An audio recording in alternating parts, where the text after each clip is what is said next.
Nous allons à présent voir comment incorporer des éléments vidéo à l'intérieur de notre page HTML. L'API vidéo est semblable à l'API audio. Sur l'écran présent, nous voyons exactement les éléments que nous avons incorporés au niveau de l'API audio, c'est-à-dire bouton stop, pause et play, la durée totale, le temps écoulé et la barre de progression. Si j'appuie sur le bouton play, nous avons bien la vidéo qui se joue, le temps écoulé s'affiche et la barre de progression avance en orange comme nous l'avons créé dans la leçon précédente. Je vous montre ça pour vous indiquer que les écritures de script sont vraiment identiques. Voilà le script que nous avons vu avec la partie vidéo que nous venons de voir et le script que nous venons de créer ensemble dans la leçon précédente.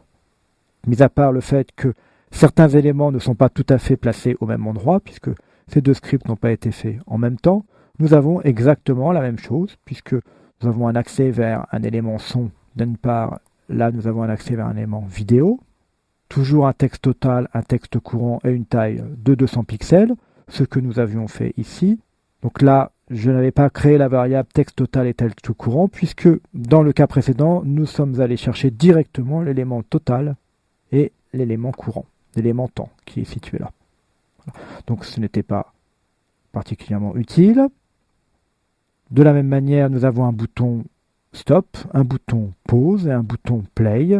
Simplement pour rappel, le bouton stop, c'est un bouton qui est composé de la méthode pause, puis de la méthode currentTime qui revient à 0. Donc simplement, pour vous rafraîchir la mémoire là-dessus, concernant l'affichage des éléments, donc nous avons le texte total qui représente la totalité du temps, pointer HTML qui va permettre d'écrire à l'intérieur de la balise HTML, et nous avons, tout à l'heure, nous avions une variable qui s'appelait music.duration. À présent, nous avons une variable qui s'appelle vidéo qui a été définie ici. Donc le script est totalement identique à celui que nous avons réalisé pour l'audio. C'est la raison pour laquelle il n'est pas utile que nous le refassions ici. Nous allons simplement, dans le cas présent, utiliser l'une des fonctionnalités permises par HTML5, à savoir que la vidéo est à présent incorporée en tant que balise. Ce qui n'était pas le cas avec les versions précédentes de la vidéo. Dans les cas précédents, nous devions incorporer la vidéo avec la balise Object et puis parfois incorporant la balise Embed, ce qui faisait un élément totalement déconnecté de la page. Là, maintenant, nous avons une balise vidéo qui fait partie des éléments de la page, donc qui fait partie des balises.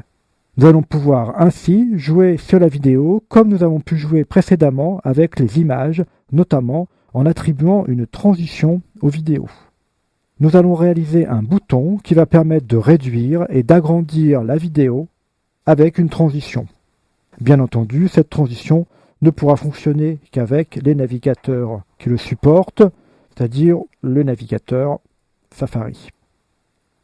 Donc créons d'abord notre bouton qui va permettre de déclencher cet état de réduction ou d'agrandissement. Donc je crée un paragraphe et je vais mettre simplement à l'intérieur taille. Ce qui permet de ne pas avoir de notion de réduction ou d'agrandissement.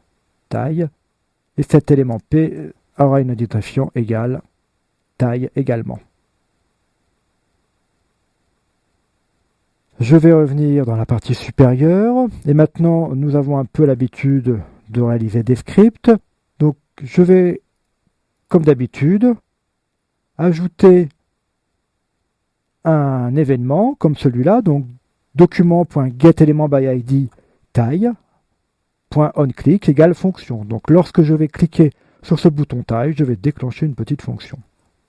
Copier, coller, voilà. Donc ça, nous avons enfin réalisé l'événement. Voilà, l'événement onClick. Au moment où je vais cliquer sur son bouton taille, nous allons modifier la taille de notre vidéo. Donc, au moment où je clique, nous allons chercher la vidéo. Alors, la vidéo, c'est peut-être pas utile d'aller voir document getById.vid. Nous allons chercher simplement vidéo. Vidéo.style style point width et nous allons mettre cette valeur à 200 pixels. 200 plus px, voilà. Donc là, à présent, si je clique, la vidéo se met à 200 pixels.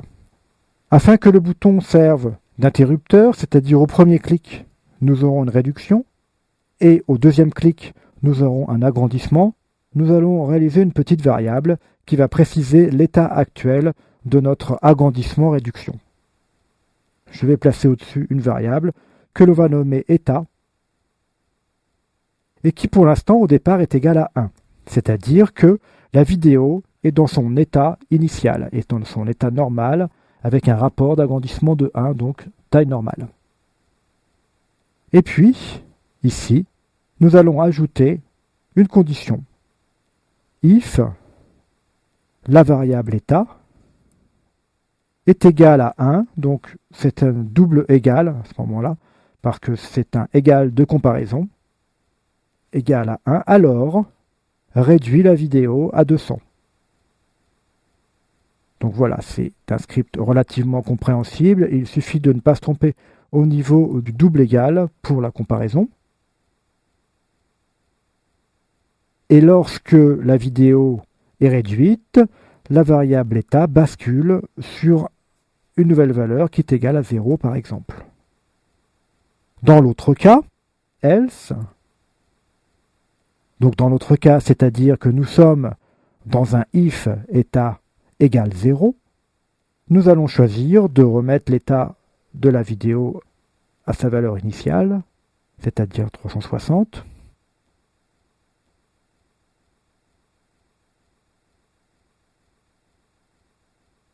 Et nous rebasculons la valeur de état sur 1.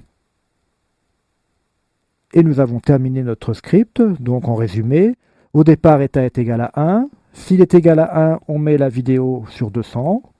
Si état est égal à 0, on met la vidéo sur 360. Et à chaque fois, on rétablit la valeur de état.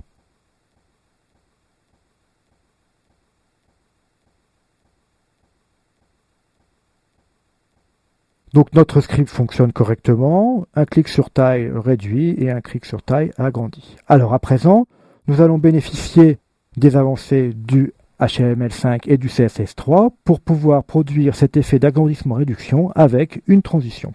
Pour cela, je vais ajouter une zone de style.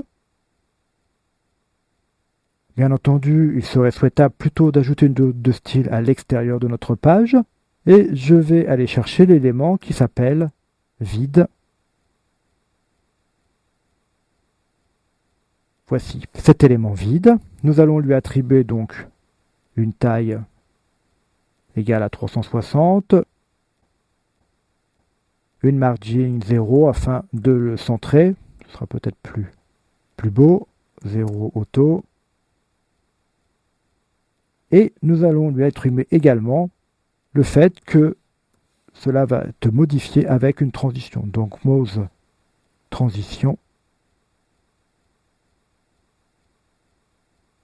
Alors nous allons écrire une nouvelle méthode. Donc nous allons simplement écrire Moz transition, qui est une forme raccourcie, à l'intérieur de laquelle nous allons dire on utilise toutes les propriétés, donc all.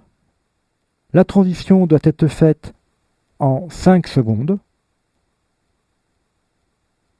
Voilà. Puis, on utilise une fonction d'accélération. Donc, is in out. Voilà pour celui-là. Nous allons écrire la même chose pour WebKit.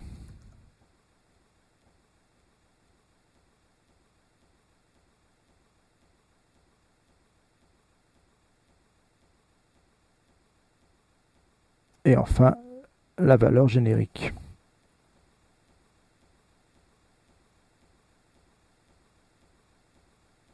Voilà, nous allons pouvoir donc tester cet ajout.